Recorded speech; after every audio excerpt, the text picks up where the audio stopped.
Assalomu alaykum, hurmatli Qonun 101 kanal kuzatuvchilari. Bugun O'zbekiston Respublikasi Konstitutsiyasining oxirgi bobi va bo'limi haqida aytib o'tamiz. Demak, 27-bobimizda mudofaa va xavfsizlik.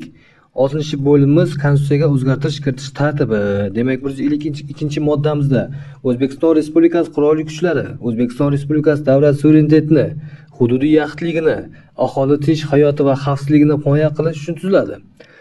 Qurolli kuchlarning tuzilishi va ularning tashkil etish qonun bilan belgilanadi.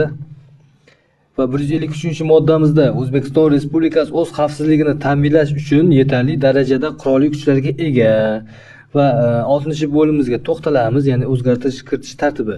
154-moddamizda O'zbekiston Respublikasining Konstitutsiyasiga o'zgartirish va qo'shimchalar kiritish, ya'ni tegishlicha Oliy Majlis Qonunchilik palatasi deputatlari, Senat a'zolarining umumiy sonining kamida 3/2 qismidan iborat ko'pchilik tomonidan qabul qilingan konstitutsiyaviy qonun yoki O'zbekiston Respublikasi referendum bilan kiritiladi. Ya'ni ushbu konstitutsiyaning 1-moddasi va ushbu moddaning 2-qismi qoidalari qayta ko'rib chiqilishi mumkin emas deb ko'rsatilgan. Respublika konstitutsiyasiga o'zgartirish va qo'shimchalar kiritish to'g'risidagi konstitutsiyaviy qonun, uning normalari, shuningdek, u konstitutsiyaviy normalarni qo'llashning o'ziga xos xususiyatlari nazarda tutilishi mumkin.